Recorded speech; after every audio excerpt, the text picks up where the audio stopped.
know why I always come in here with this energy. It's every single time. Even when, like, everything's fine, I'm always like, let me turn on my fan. I wonder if that ever goes away for podcasters. Probably. Not with this podcaster. It's part of our brand. Astonished. If I ever showed up chill. There's something wrong. That'll be the code for, like, I need you to save me. There's someone, like, holding me at gunpoint. Yeah. If you're like, yeah, I'm, like, totally calm and chilling. If I come in and I'm like, I'm okay, that's bad news. Something's wrong. Do we have a code word? I feel like we did. We used to. I don't remember what it was. Blueberry something? Maybe. I wanted to say penguin, but I don't think that's right. I don't know why. I think it started as pineapple, and then we were like, okay. We would talk about pineapples for some reason at some point, and like we didn't want to like. No, actually, maybe that was the penguin. Maybe like. I think I recommended penguin, and I was like, "Wait, but you draw really cute penguins, so we would talk because about I draw penguins. Those little penguins. So, like, if I ever was doodling one day, I didn't want you to think that like I was in trouble, so we had to change it. So maybe it was blueberry, maybe it was penguin. Something happened with a pineapple, and then maybe it was blueberry. But by that point, I don't know. We never like needed it. We should probably come up with a new code. Everyone should have one. Yeah, everyone should have a code, and you should remember the code. That's the key. Okay, so we have some homework. We'll take that away, and we'll do some brainstorming at our next. Yeah, we have to like. We should like write it down somewhere. Yeah, agreed. Is that? Yeah, welcome. Welcome to Ice Cream Scream. Yeah, why not? We didn't mention the code, so like we can. That's true. No one knows. Yeah, we don't need to be secretive about it. But yeah, welcome to Ice Cream You Scream, your weekly scoop of the most chilling histories, mysteries, and true crime. I'm Gina. And I'm Kathryn. Every month, we choose a new topic and a new flavor of ice cream to go along with it. This month, we're talking about cemeteries, and we're pairing that with some ice cream dirt cups. So grab a spoon, and let's dig in. Yay. I have to, before I dig in, I'm going to tell you about my ice cream now, because... Yes, please. If you all joined us last week, I was under the weather, and I was eating oatmeal. I do have ice cream this time. When I went to the store, I could not find gummy worms.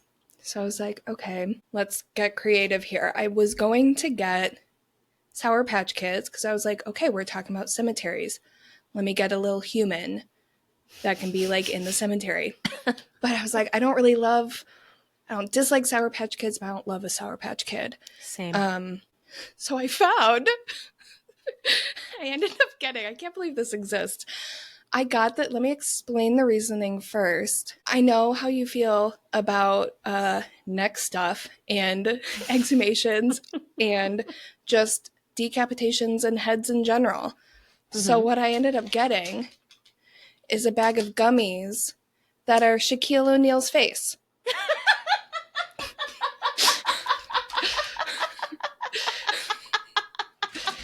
They're so big. They sell those? Apparently, I don't know why or how. Almost. Look how big this gummy is. That is such a big gummy. That's so unsettling. It's strange, but I love it so much.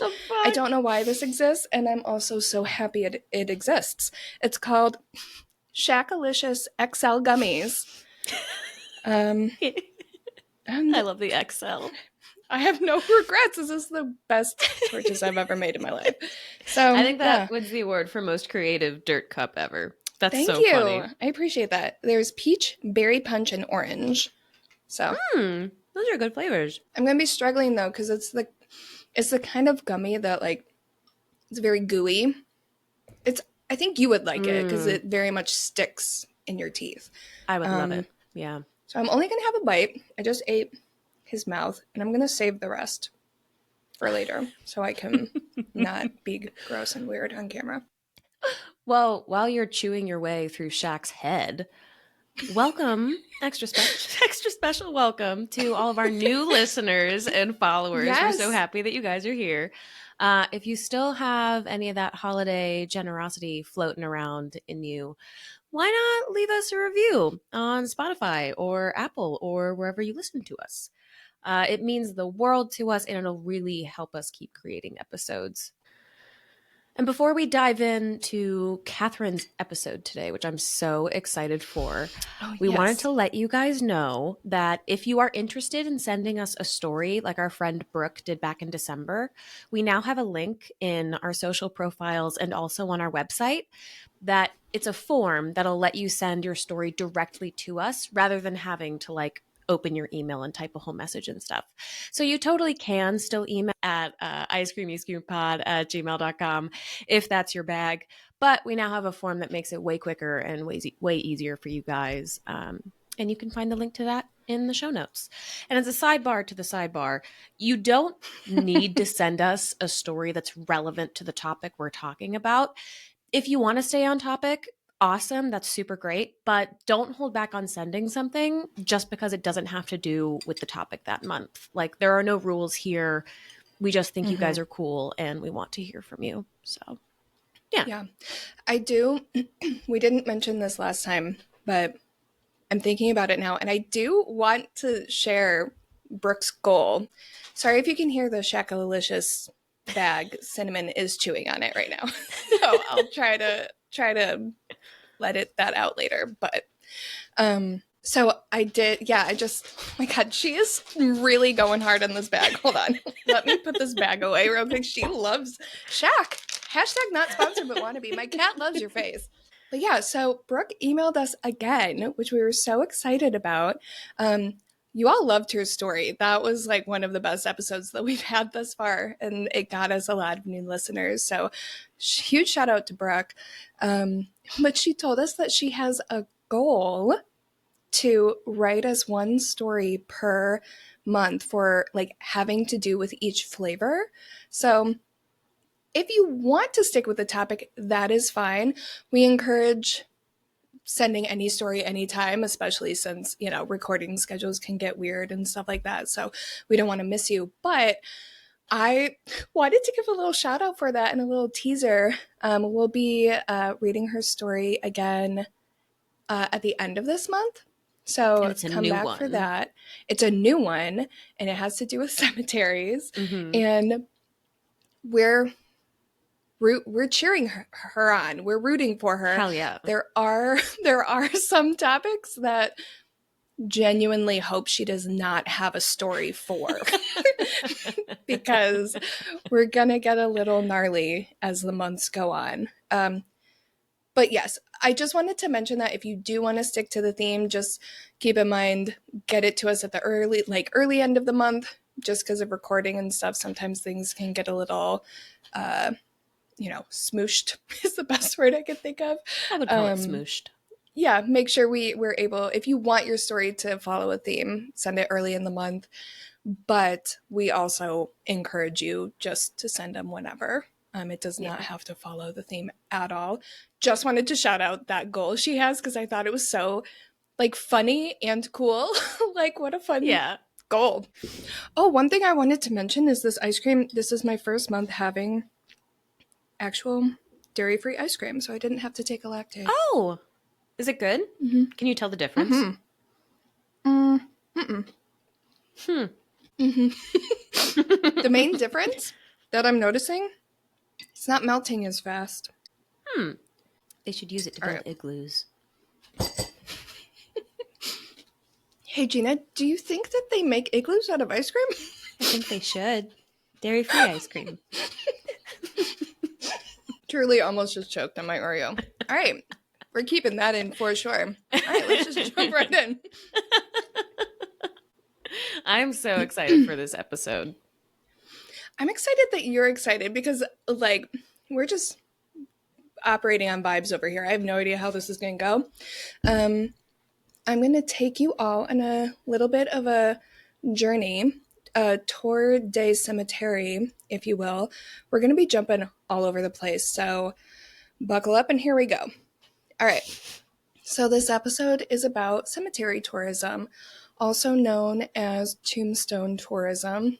And it's a growing trend where people travel to certain graves and cemeteries, headstones, any area where someone might be buried of either famous or notable people, or just to see specific types of, that like it can be about the person or it can be about the grave itself, like certain architecture or art or, you know, wherever it may be. It is a subcategory of dark tourism. I'm going to be talking about the Mercy episode because we kind of talked about this a little Mm-hmm. bit in regards to That's her what I was headstone. thinking of. Yeah. So I'll talk about that a little bit. I accidentally called it horror tourism in that episode. So just to clarify, it is a form of dark tourism. And the term itself was, I don't know if it was first said by or if it was just made popular by a biographer named Scott Stanton after he wrote a book called The Tombstone Tourist Musicians. So it was basically just a book published in 1998 that chronicles Scott's travels to find the grave sites of a lot of notable musicians just throughout history. Oh. Some of the people mentioned in the book are Joey and Dee Dee Ramone, Frank Sinatra, and Jim Morrison. So he essentially made it popular. Like, that was one of the reasons that people kind of started to go. You know, if someone was in town somewhere where a famous musician was buried, he kind of made that a popular trend, essentially, and it's only grown since then. While this is a growing trend, it's not new by any stretch of the imagination. People have traveled to specific grave sites for different reasons all throughout recorded history. In this context, it's most commonly recognized as a religious or spiritual act. So the term tourist kind of gets a little fuzzy in this kind of category of tombstone tourism. A lot of people consider, you know, when people travel to visit either loved ones or what's the word I'm looking for? Like religious leaders or religious monuments, that can also be considered tombstone tourism, just not for like the darker reasons that we have come to kind of associate it as. It's something that has always existed. It has just been kind of plucked into a category of dark tourism, you know? Because I had never thought to I had never thought to consider like religious visits to tombstones as part of like technically tombstone tourism. That's interesting. Yeah, and it's similar to, well, I shouldn't say similar to, but it's the same type of tourism as if someone were to visit like the Vatican or something. Like, you are a tourist to this religious city, you know, but it's I also guess I like just had can be never considered like a categorized them pilgrimage. together. Right. Yeah. Yeah. Yeah. So to that point, it has been in relatively recent years that people have expanded their like quest for certain graves, if you will, for religious purposes into more like personal entertainment purposes. It has kind of shifted from one to the other. That still exists. Obviously, there are still people that travel for religious purposes and make pilgrimages and all of that, but it has expanded to more than just that, I should say. As I mentioned in episode 3, we talked about how people have been known to frequent the grave of Mercy Brown. For one reason or another, many people do genuinely show up to show their respects. They're familiar with the story. They understand all the turmoil and all of that came with her story, and they really do view it as kind of a showing respect and like kind of paying tribute to her story. Then there's the other side that you were talking about, and like there are people who are just there for like the spooky ghosts and to pull pranks and cause trouble, etc. But ultimately, one thing is true, and that is the fact that people just can't stay away. Why is that? Like, why are there certain graves that people are like drawn to and, you know, want to experience more than others? There could be any number of reasons. This is like, you know, no two people necessarily do something for the exact same reason. But one of the reasons that I can attest to is when we hear a story about someone, especially if it's repeated to the point of kind of becoming a legend, similar to Mercy Brown, we can start to feel like we know them and care about them, and we become kind of invested in their story and who they were. So a lot of people kind of feel similar about visiting the grave of someone they've heard about, like Mercy Brown, as they would visiting like a distant relative. Like visiting That's Mercy fair. Brown's I get that. grave, yeah, it would be very similar to visiting the grave of like my great great grandmother. Like I didn't Mm-hmm. know either of these women, but when you hear a story, like I've heard more about Mercy Brown than I have my great great grandmother. You know what I mean? So there can be like this connection to her story that would make me want to visit it for the same reason that I would want to visit a different or a distant relative. This kind of one-sided relationship is very familiar to us in regards to how a lot of us interact with like celebrities, right? Like there's so many people, especially nowadays with like social media, and you're just constantly bombarded with news about not just the things people are working on, but like what they do in their day-to-day lives. That feeling of knowing someone is even stronger now than it has ever been at any point in history. So that is a huge reason why there are certain celebrities that people kind of have on their bucket list. Like, if you look up the most visited graves in the world, the vast majority of them are pop culture symbols. Obviously, there are other people throughout history that people like to visit, but most of them are like 20th, 21st century names. Among the top, one of them is Princess Diana. That's obviously a huge Yep. one. Mm-hmm. She's buried in her family's ancestral home in Northamptonshire. Is that how you say that? Northamptonshire? Northamptonshire? Yes, I think. Northamptonshire? Okay. England? Don't come for us. I did Google England? it ahead. I did Google it ahead of time, and I'm still nervous. Northamptonshire, England. Mm-hmm. Um, you can't go directly to her gravesite, but the house on the property where she is buried is open to visitors during the summer. And then from the house, you can look across a lake to a large memorial urn that sits within a monument, so people can visit it that way. Oh. Um, Another huge one is Elvis Presley. He's buried in the Meditation Garden at Graceland, his former home in Memphis, Tennessee.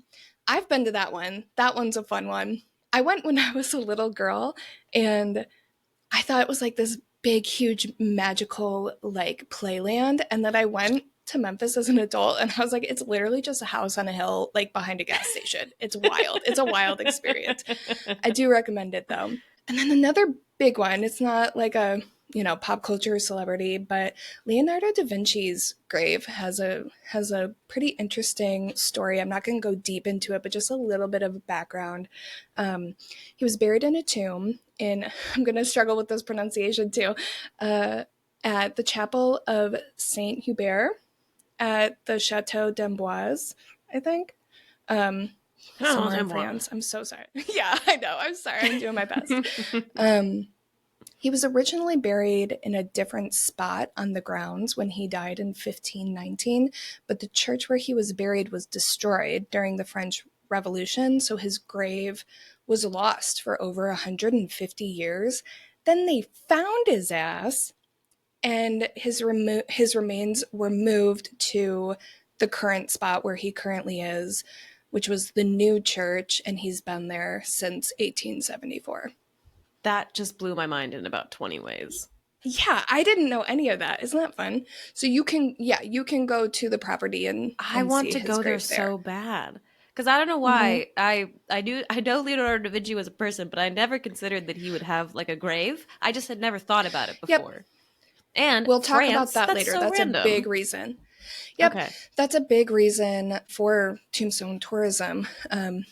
I'm not going to dive deep into that because that's a whole section. But yes, that I had the Okay. same thought about him, especially like those older names.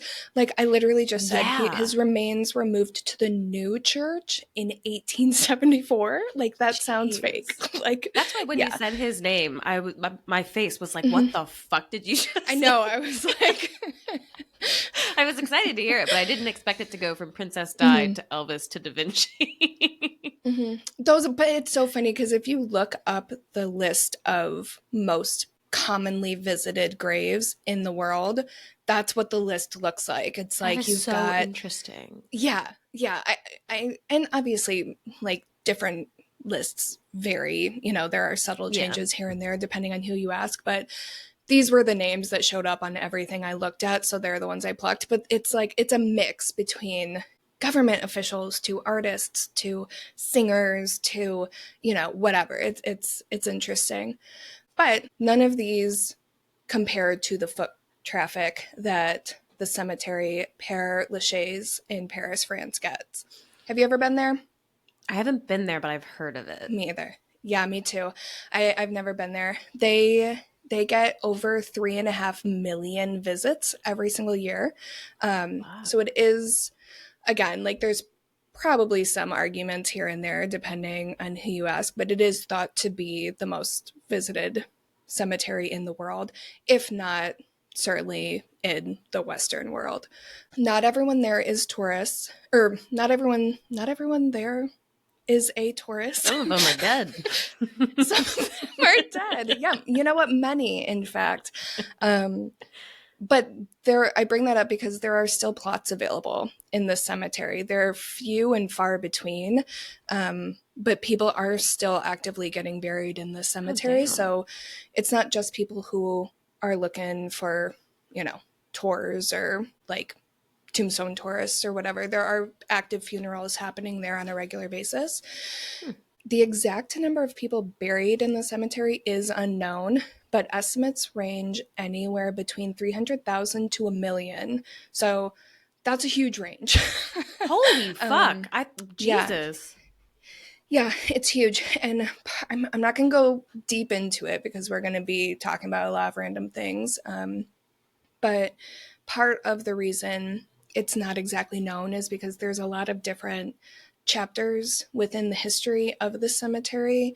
For example, it used to just be a Christian cemetery. Then it turned into like, okay, here's the Christian section, here's the Jewish section, here's the Muslim section. Now, theoretically, it's just a cemetery. You can be buried wherever, whenever.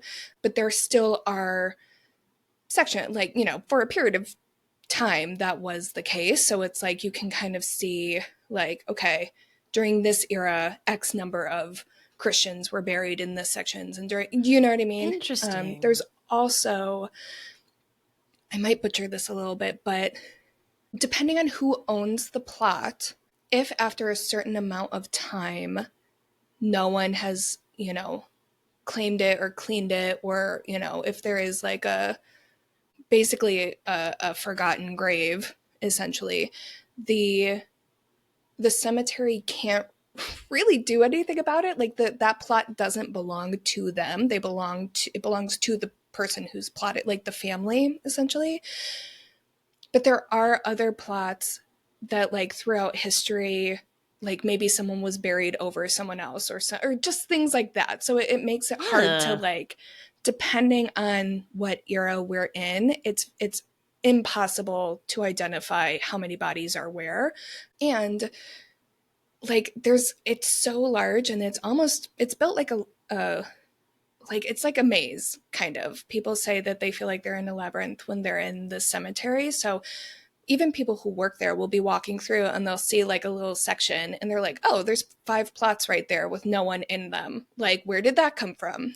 So it can be kind of, it's just hard to account for everyone that's in the cemetery, and not just who is currently there, but also who has been there in the past. That's what makes it difficult to calculate exactly. I know that's, so that's why the range with, is so big. British cemeteries too, because Right. a lot of them were like Yeah. unofficial or like lost over time and shit. Like I think they found one of our old kings under a sidewalk a while ago. Like yes. shit like that. Yes. Yeah, very similar. This is also, one of the biggest reasons people do visit the cemetery is there are hundreds, if not thousands, of these graves are notable people, like celebrities, etc. Among the most popular graves here are Edith Piaf, Marcel Proust, Gertrude Stein, Oscar Wilde, Richard Wright, and Jim Morrison, which Jim Morrison is one of the ones I have to land on because he is one of the ones that across the board, one of the most visited graves in the history of like all time. I wouldn't have guessed that. You no hate on him at all. Like, no hate on Jim Morrison or the Doors or any of that. But like, the hell? Next to Da Vinci and Princess Di, it just seems a little random. Right. Yeah. But and with that being said, I do think this is my own assessment of the situation. Again, no shade to Jim, but I do think it has a lot to do with the fact that he is in this cemetery and it gets so much foot Mm. traffic, and of the people there, he is a big name in popular culture. So I think that that's a big part of it. I just think that's so funny. Like, of every single musician out there, like Jim Morrison, that's wild. So the cemetery specifically, Père Lachaise, one of, in my opinion, the most interesting reasons people enjoy visiting it is because of the gardens. So to give a little background, in the 1990s, Paris started cracking down on the use of pesticides within the city, and it ultimately banned them completely back in 2017. This caused an issue for Père Lachaise because they're one of the biggest green spaces in the city of Paris and they get millions of visitors every year, like I said. So that's an issue because, like, how are we going to continue to make this a space where people can comfortably come and enjoy the history, but also like mourn their loved ones without getting eaten alive by zillions of bugs?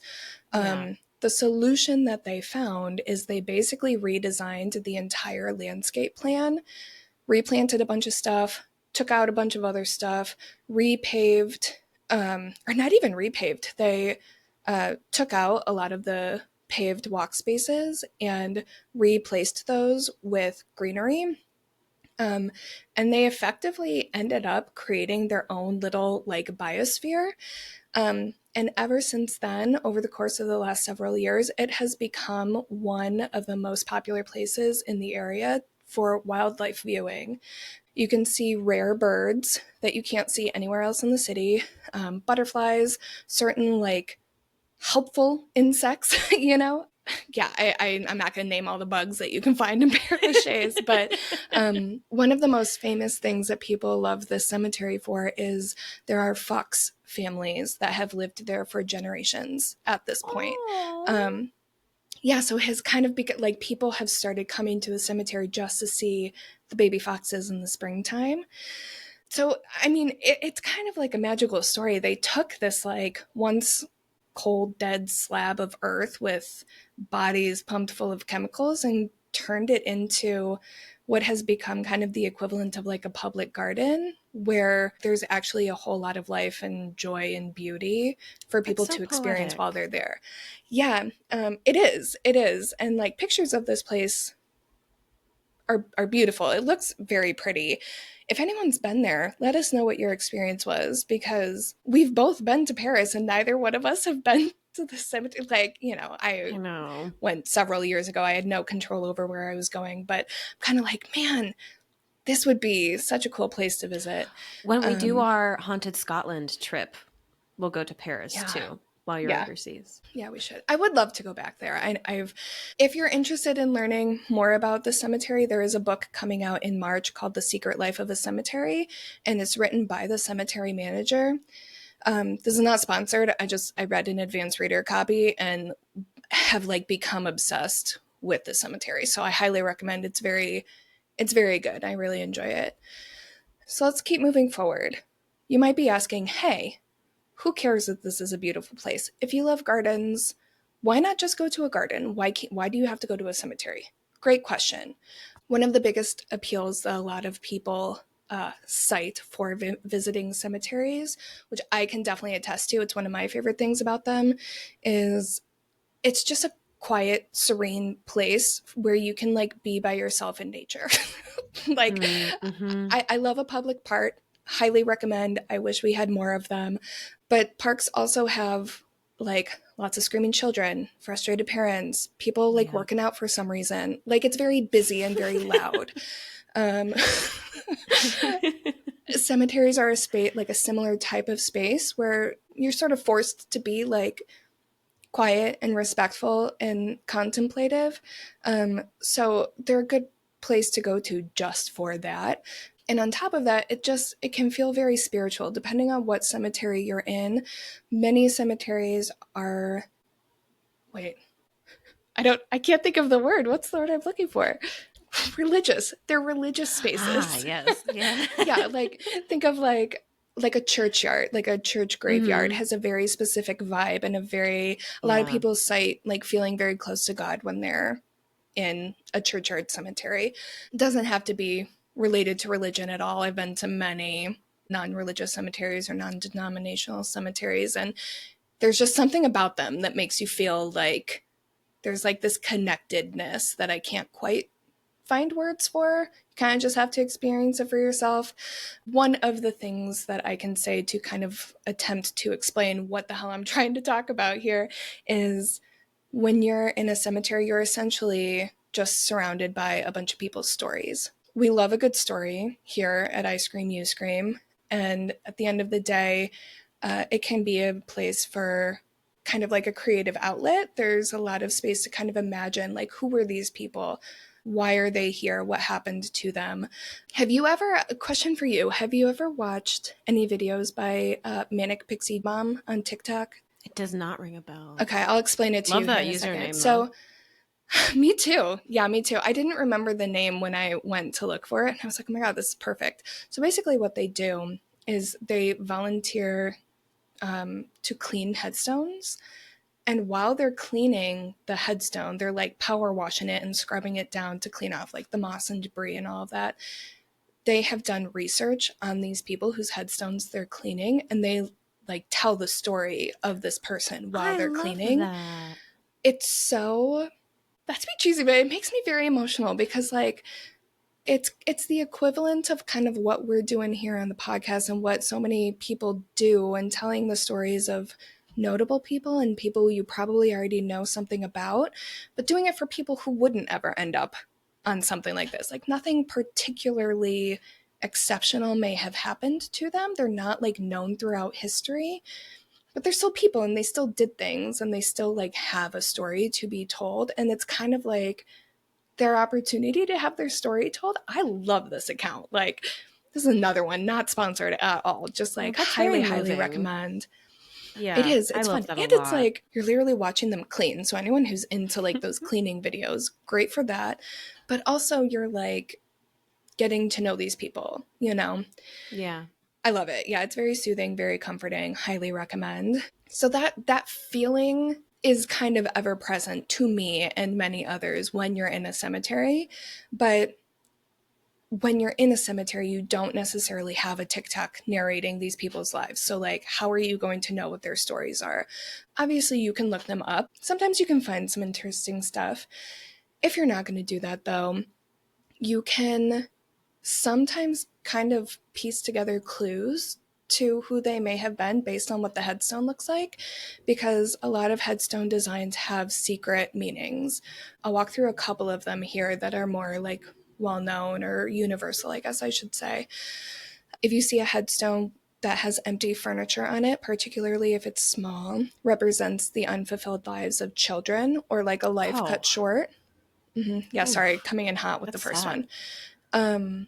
Books are often used to represent the life of a scholar. Unless it's a specific religious text, then that just indicates that that person may have been a spiritual leader in that religion, depending on whatever religious text it is. Ships and anchors more obviously mean that that person was a seafarer or sailor or something, but anchors are interesting because if you're in an older cemetery and you see an anchor, that could have meant that that person was an early Christian or a Christian in a time of religious persecution, because they would use anchors as a secret symbol for a cross. It was essentially That's like a so disguised cross. interesting because I know they Mm-hmm. used the symbol of a fish too. So fish and Yes. anchors. That's Yeah. interesting. Similar. Huh. Yep. And then the last one is angels. Angels are a big one. You can very rarely go into a cemetery without seeing an angel. Depending on what the angel is doing, can mean something different. So a flying angel represents like the rebirth of someone who has died. An angel blowing a trumpet represents Judgment Day. And then a weeping angel is said to be a sign of someone who died young or too soon. So those are just, I mean, there's many, many, many. A lot of them are more religious in nature. or have more like spiritual symbolism. But there are others that kind of like the ship one or the book. Sometimes there are symbols indicating like who the person was and what they actually did in life. You don't have to answer this right now, but I want to know what you Oh want God, on okay. your tombstone someday. You know, I've thought of this and I just like, I'm so indecisive about everything in life that the thought of having one little piece of text like representing everything that was me gives me so much anxiety that I like can't even like think about it. Do you know what you would want yours to say? BRB. Having a stern talk with God. But what about, do you know how, because if tombstones are not like crazy expensive, we could get you like 100 of them and we could just switch them out every now and then. So, great point. One thing that I was going to talk about that I plan to not to, but let's talk about it. The problem is they are. Being Oh, buried, dying is very expensive. I knew like the burial process was expensive. I wasn't sure about tombstones. It's all expensive. Mm. Caskets are expensive. Tombstones are expensive. Obituaries are expensive. Everything's expensive. A lot of times when people have like a life insurance policy, a huge percentage of that policy goes toward funeral expenses. Really? Oh. Mm-hmm. Mm. Yeah. Okay, so maybe we can only get you 2. Yeah. So Yeah, sorry. no. You're good. There's so like we could go so much deeper with all of this. We could do a whole episode on how freaking gnarly it is to die for reasons other than just the death. um, but on that note, we've talked about all the very positive, serene, adorable parts of visiting a cemetery. On the flip side, there is the whole other chapter of people who really enjoy visiting cemeteries for the spooky, creepy, macabre, haunted side of this. And I likely don't even need to bring this up based on who our listeners probably are, but it's worth talking about because it's like why would you want to do that? I'm sure many people have been asked that question. What is the appeal of visiting a haunted cemetery or something, as spooky as a body garden? We can ask that about anything that people do. Why do people watch horror movies? Why do people like listening to spooky podcasts?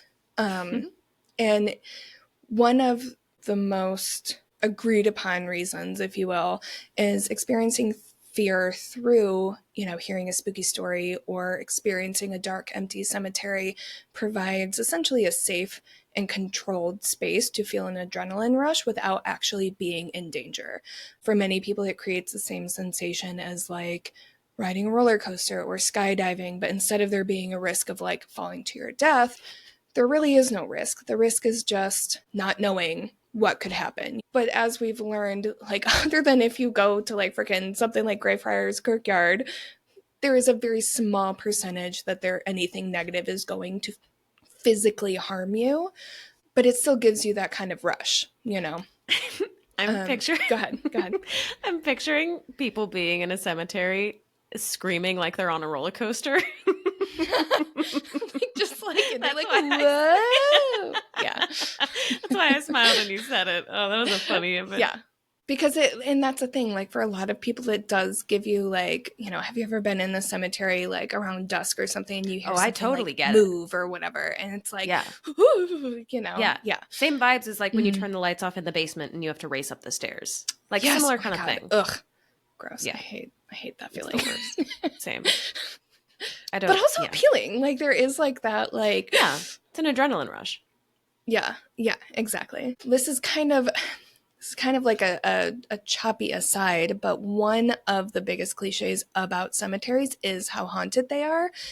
I'm going to keep bringing up Greyfriars Kirkyard because we just talked about it, but there are certain cemeteries that obviously have a very notorious reputation for being haunted and having a lot of negative energy.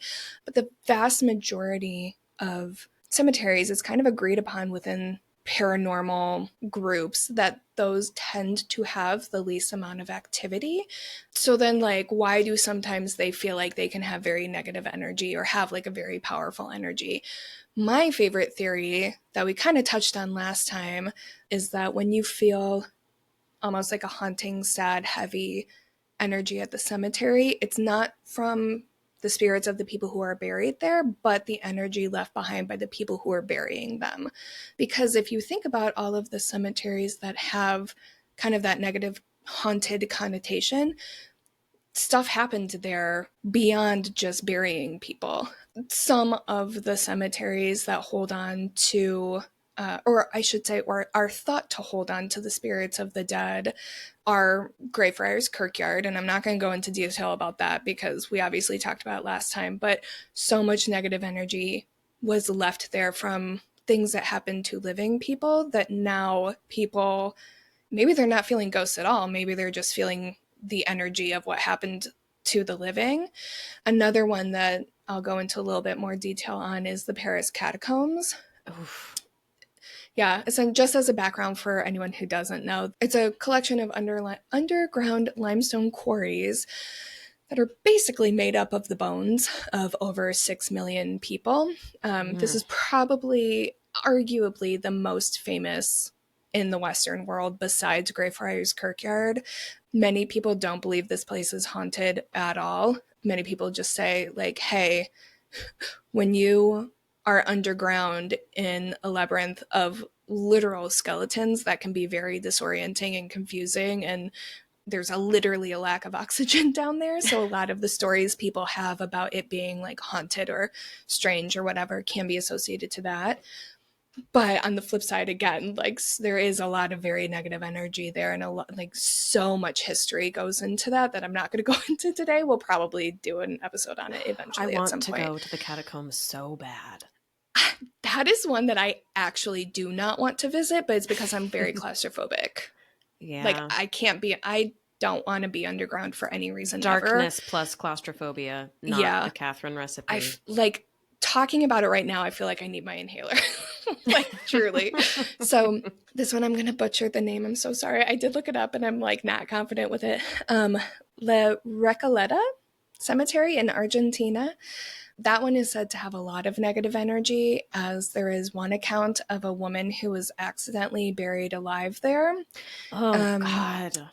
It is said that her screams were heard near her tomb for days after her burial. So they exhumed her and they found scratch marks on the inside of her coffin and on her face. Trigger warning, I'm so sorry.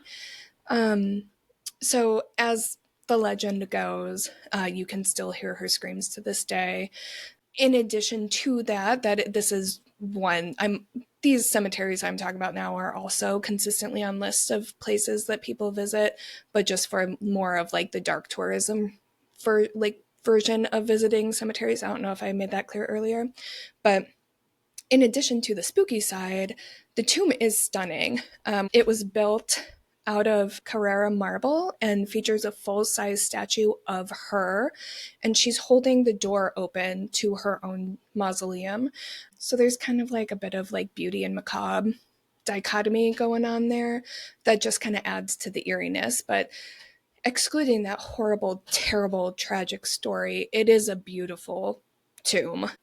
And one that I do want to dive into a little bit, because it is a little bit misunderstood, is the St. Louis Cemetery #1 in New Orleans, which is another one that is probably my biggest regret.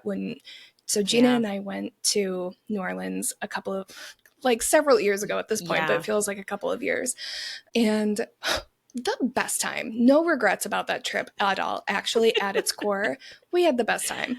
We did. But if I could change two things, #1 would be going to the cemetery, and 2 would be we didn't do enough swamp stuff.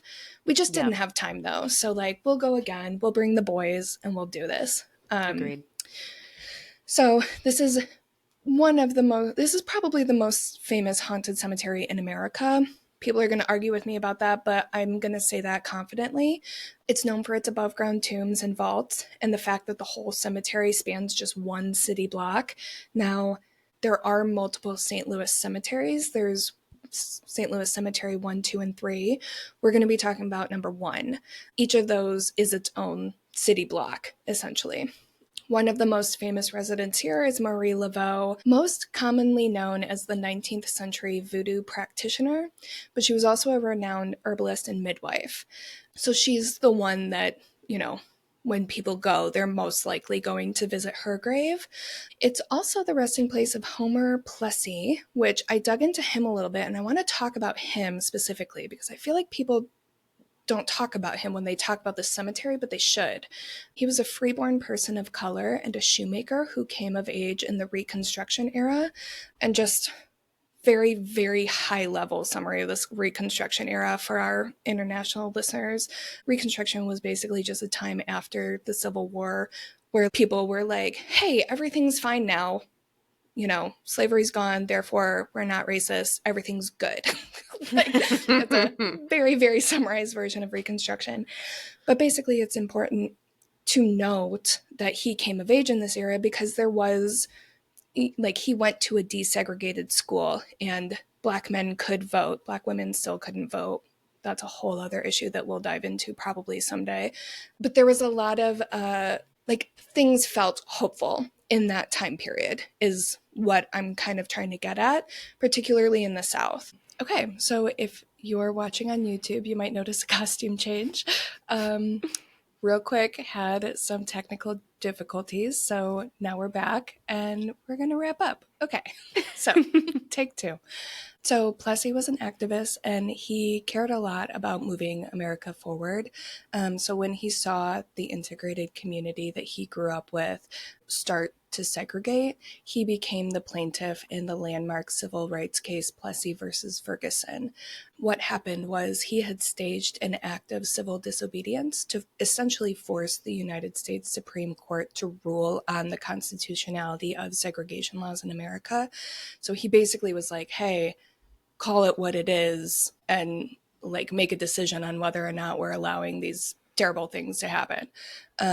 The court did rule against Plessy, stating that segregation laws were not a violation of the Constitution, essentially perpetuating the cycle of all the racial injustices that would come afterwards. So this is just one extremely summarized glimpse into the kind of history of injustice that the South, but all of America really saw.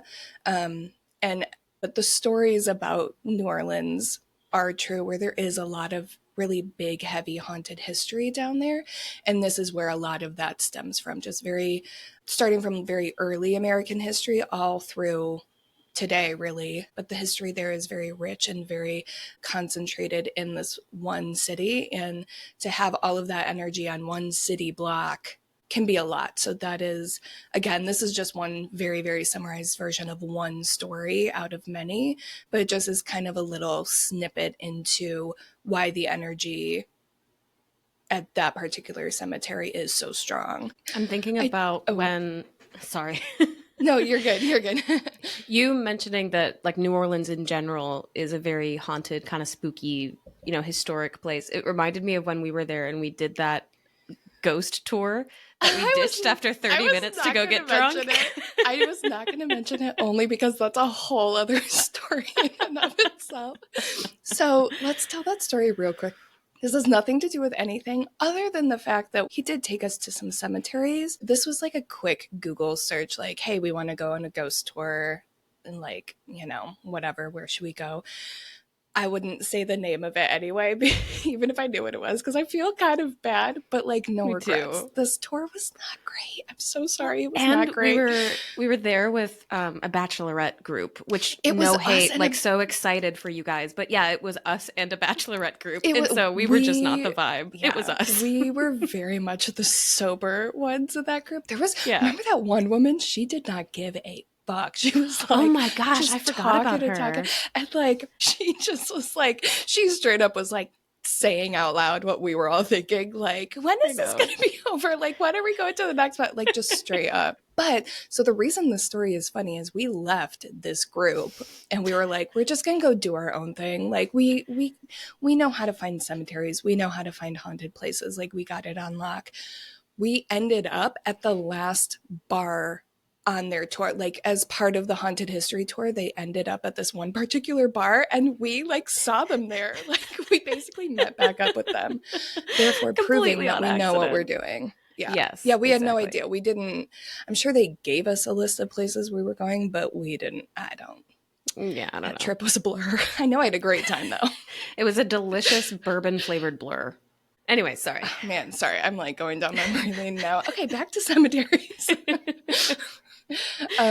This actually is a good transition because I do want to bring the mood back up a little bit. One of the things about cemeteries that can kind of prevent people from going to visit certain ones that I would say are absolutely worth visiting, whether it's for the history or cool ghost stories or just beautiful architecture, is the fear of cemeteries, and not just because of ghosts. I know a lot of people are very uncomfortable with the concept of death, and being surrounded by it can be very overwhelming for a lot of people. I used to feel that way specific to cemeteries because I'm very claustrophobic. So, like, it still kind of gives me the heebies because I'm kind of like, oh, that's not my vibe. But I do think it's worth looking into and just seeing what types of cemeteries you might be comfortable with visiting, even if it's just literally visiting a loved one or whatever. There's so many places worth going. So some of the cemeteries that I did find on like lists of cemeteries that everyone should visit in a lifetime, like the cemetery bucket list, if you will, some of them were very fun. So there's one in Japan called Okunoin Cemetery. It's a UNESCO World Heritage Site, and it is regarded as one of the most peaceful cemeteries in the world. It was created in 816 AD, and it's Japan's largest cemetery. I know, it's Holy fuck. ancient. It's Wow. so Okay. old. Yeah. The greenery in this cemetery is stunning. It looks like it's got that kind of haunted feel, but like peaceful haunted, you know, like it's Oh. got the moss and the fog, and it looks like a Zen garden. Yeah, it's beautiful. I love, like, even just scrolling through pictures of this, I was like, oh my God, I I feel my wish, heart rate going down, you yeah, like describing it. it just feels very serene, even through pictures. I've never even been there. I would love, love, love to go there. It's got all these giant ancient trees, and like the stones are all like old, but very clearly, like, it's well taken care of. It's not like a creepy abandoned cemetery or anything like that. It also happens to be home to a number of novelty tombstones, including but not limited to a spaceship, a coffee cup, and a monument dedicated to termites. Yeah, it's so What? bizarre. Yeah. So I just love that dichotomy of like, oh, it's this tranquil, beautiful place, and then also like cute and quirky. Oh, Um, I'm going to be Googling that later. yeah, I recommend looking up all of them. Like, that was such a fun one to stumble upon. I haven't heard of that one. There's another one. It's not, well, I'll just explain it to you. It's the Lucky Restaurant in India. It's a restaurant that was built on top of a cemetery, and Mm. I don't know if the owner learned that the land that was purchased was a cemetery after the fact, or if he just had this plan going into it. But, you know, one of the legends around cemeteries that spans countless cultures is that it is very disrespectful, and you can essentially get cursed if you build on top of a burial site. Mm-hmm. So what this person did was they built this restaurant over the cemetery, but wherever a headstone was, literally just built around it. Like, you'll be sitting at a booth, and next to you, there's like a hole in the floor with a headstone. There are like little fences or like gates or whatever, barricades around these headstones so that you can't really like mess with them or anything. But the restaurant is Interesting. basically just around the cemetery. And then, okay, this one I'm dying to go to. It's called the Mary Cemetery in Romania. It was founded in 1935 by a local artist, and it's known for having extremely unique, cheerful headstones. The focus is on celebrating life. So, like, when you go there, it looks very, like, I'm going to use the word festive. Like these headstones are, instead of stone, like a gray stone or a marble or something, they're wooden crosses and wooden, I think most of them are crosses, painted this really beautiful bright blue color. And then they have artwork on it. They're all very, very Oh. colorful. And the artwork on them depicts situations or stories about the person who has died. So this would be a really Oh. good one to, like, you can go and kind of decipher who the people were and what they did and blah, blah, blah. Their epitaphs are also really, some of them are really funny. Like some of them are fun, and not even some of them, they're all fun, but they just all pay like homage to the people who have died in a very like lighthearted way. One of the examples I found was a poem dedicated to a mother-in-law, and it's very just like tongue-in-cheek. Like, I'm not going to read the whole thing. Some of them are quite long. These headstones are very like tall, and there's a lot of space on them. It just says, "Try not to wake her up, please, because if she comes back home, she'll scold me more. But I will surely behave, so she'll not return from her grave. Stay in here, my dear mother-in-law."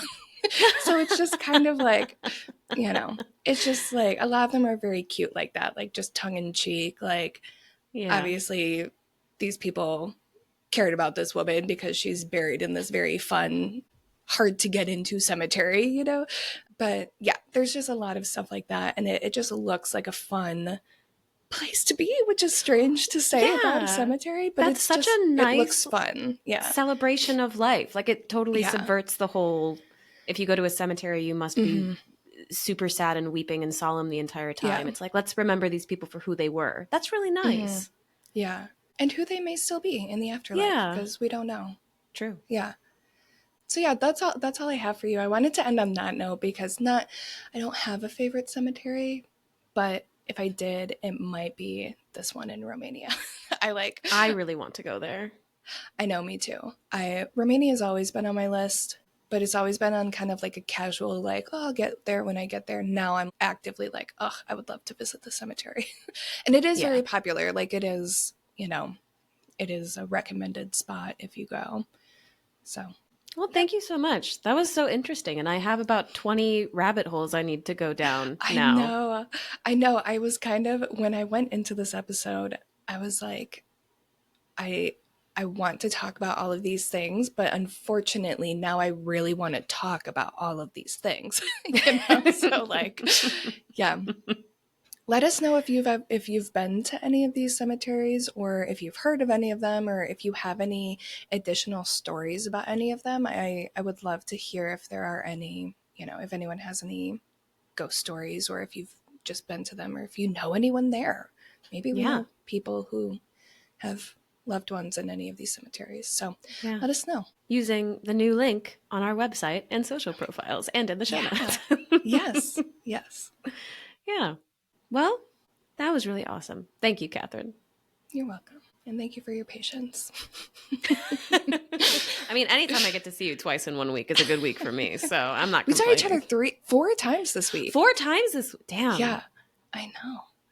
Look, this Oh, I'm not podcast going to see bringing you people until together. next week. Yeah, mainly us. We're going to see each other in 2 days. And we're going to It feels text like it's so nonstop long. until then. Yeah. Yes, we are. All right. Well, All right.